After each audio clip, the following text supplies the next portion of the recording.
Tending the Crucible, The Paradox of Presence and Return, by Andrew Hall. The modern world is a cacophony of echoes, a hall of mirrors where the individual often vanishes into the noise of the collective. We move through our days under the weight of inherited certainties, speaking languages we did not invent and harboring desires we did not choose. Yet, beneath the surface of this frantic activity, there is a quiet, persistent vibration, a realization that the structures we inhabit, both physical and mental, are not as solid as they appear. They are the artifacts of a long, recursive history of thought, shaped by those who came before us and sustained by our own unconscious participation.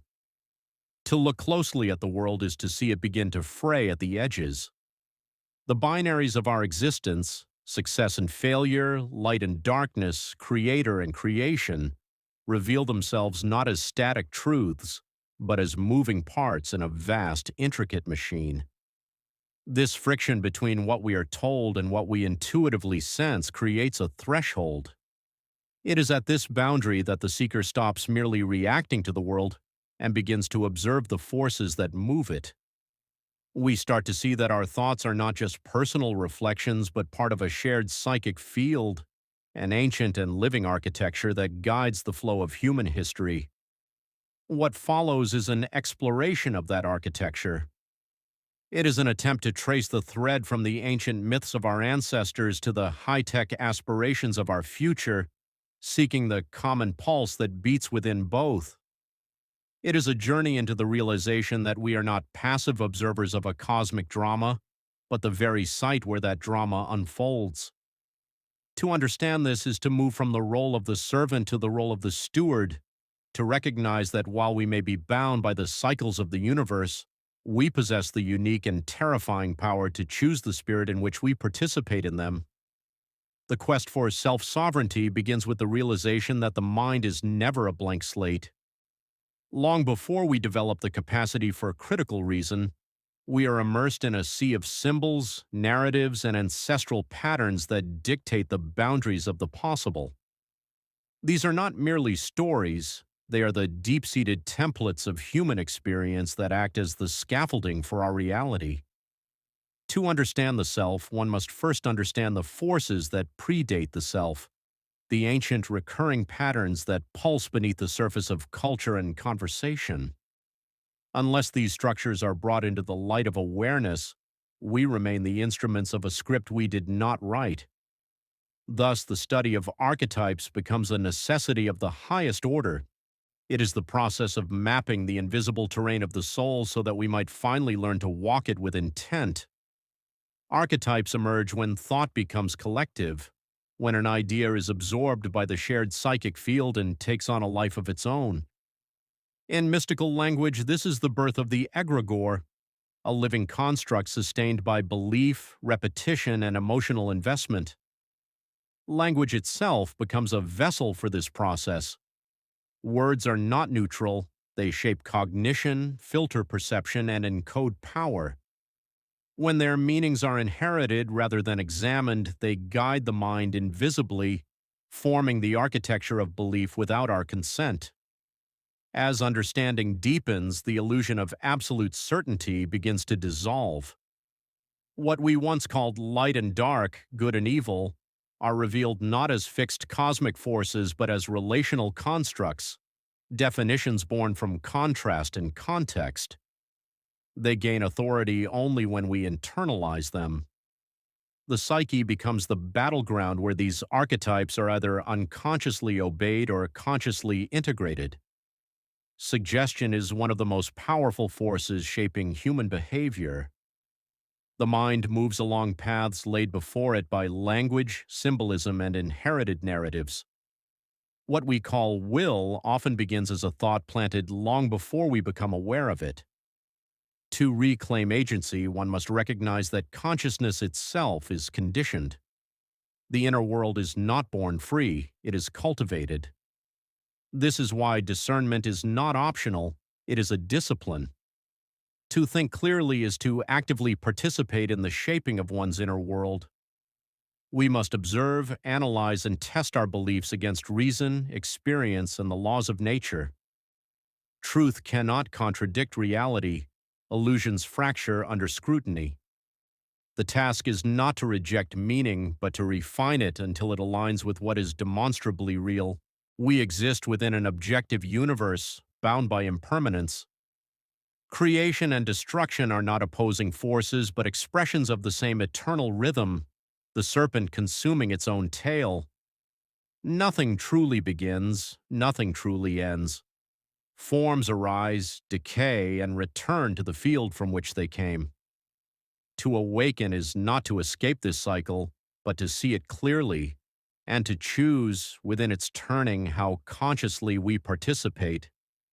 This clarity of sight, the ability to witness the rise and fall of forms without being swept away by them, marks a fundamental shift in the locus of identity. It is the moment the observer stops identifying with the wave and begins to identify with the ocean. When the fear of decay is replaced by an understanding of the rhythm, the tension of the ego begins to slacken. In this stillness, a new kind of presence emerges, one that no longer seeks to possess the world, but to permeate it. The focus shifts from the external drama of the serpent's turn toward the internal spark that remains constant throughout the cycle. It is here, in the center of the turning wheel, that the passenger discovers they are also the driver. The transcendence of this cycle is not escape, but realization. It is the internal knowing of the I am, the recognition that consciousness is not merely housed within the body, but expressing itself through it. With this knowing comes responsibility. To awaken is not to ascend away from the world, but to stand more fully within it, accountable for what one shapes, nurtures, and leaves behind. This is the ethical heart of existence, stewardship. Every thought, word, and action plants a seed. Some grow into nourishment, others into ruin. The legacy of a life is not found in its name, for names belong to memory, and memory erodes. A name is an echo, an utterance that fades. But deeds alter the terrain of the future. What we build within ourselves and impart to others becomes part of the living structure of the world. To realize oneself as both divine and embodied is to accept a profound responsibility. You are not here to escape the world, but to redeem your corner of it. Heaven and hell are not distant realms, they are states we cultivate through action. To make heaven of hell is to bring clarity where there is confusion, compassion where there is cruelty, and truth where illusion has taken root. This is the work of conscious beings, those who understand that light is not a reward, but a practice. In this understanding, the self dissolves into purpose. The ego seeks remembrance, wisdom seeks continuity. What endures is not the name carved into stone, but the transformation set in motion. What you leave behind is not who you were, but what you help the world become. This shift from identity to impact creates a bridge between the finite and the infinite. We begin to see that the world is not a prison to be broken out of, but a medium through which the spirit expresses its maturity. If our deeds alter the terrain of the future, then our engagement with the material is not a distraction from our spiritual origin, but the very method of our refinement. The source is not reached by turning our backs on the manifest world, but by engaging with it so deeply and so selflessly that we eventually wear thin the veil between the two. In this light, the act of building, nurturing, and stewardship becomes a sacred motion, a way of being in the world that simultaneously prepares the soul to move beyond it. The return to the source has always been spoken of as an escape, yet it is a strange kind of escape, one that does not flee the world so much as pass through it completely. It is a paradox at the heart of every serious spiritual tradition. We seek liberation from material entanglement, yet we must live fully within matter to earn that freedom. We strive to transcend the world while simultaneously being responsible for it. We are caretakers of a realm we are, in some deeper sense, trying to outgrow. This tension is not a flaw in the path, it is the path. To awaken is not to abandon the world, but to see it clearly, to participate without becoming possessed. We tend the garden not because it is eternal, but because tending itself refines the soul. The earth becomes both classroom and crucible. We suffer, learn, refine, and in doing so, lessen suffering where we can. The paradox resolves only when one realizes that compassion and detachment are not opposites. They are two hands of the same being. Suffering, for all its cruelty, has always been the great teacher. It compresses awareness, forces attention inward, sharpens perception. And yet evolution, spiritual, cultural, technological, seems driven by the desire to reduce suffering. We invent tools, medicines, systems, and philosophies to soften the sharp edges of existence. This is not hypocrisy. It is the natural tension between wisdom earned through hardship and the instinct to spare others from it. The path does not demand endless pain, it demands understanding. Suffering is the tutor, not the destination. Here the ancient myths begin to stir again, uncannily relevant in their age-old symbolism. The Sumerian stories of the Igigi, divine laborers who rebelled against their burdens, echo loudly in our own era. Humanity was created, according to those myths, to shoulder the labor the gods no longer wish to perform. Today, humanity in turn creates machines, algorithms, and artificial minds to relieve itself of labor. The pattern repeats with eerie precision. The myth is not a relic, it is a cycle. Each generation becomes both the god and the created being, the master and the servant, the architect and the displaced. This recursion appears across civilizations. The Tower of Babel warns of hubris and fragmentation through overreach. Atlantis speaks of technological and spiritual imbalance leading to collapse.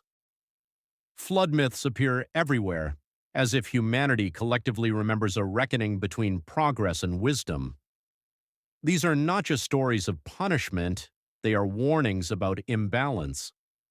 Not that advancement is evil, but that advancement divorced from consciousness becomes self-consuming. And here we stand again, on the edge of immense power. Artificial intelligence, automation, and global systems promise liberation from toil, from disease, from limitation itself. We are building the very tools our ancestors mythologized. The question is not whether this is wrong, but whether we understand what we are doing. Are we cultivating technology as an extension of awareness or as an escape from responsibility? Are we using it to deepen our humanity or to avoid confronting it? The old stories do not tell us to reject progress. They ask us to mature alongside it. They remind us that every tool magnifies the consciousness that wields it. A fearful civilization creates weapons, a conscious one creates bridges. The danger has never been knowledge, it has always been unconsciousness.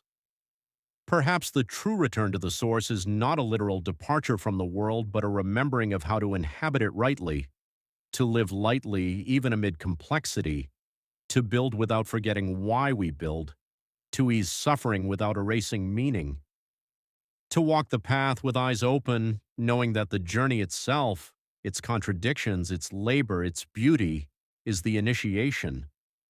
We are not meant to escape the world. We are meant to understand it so completely that it no longer binds us,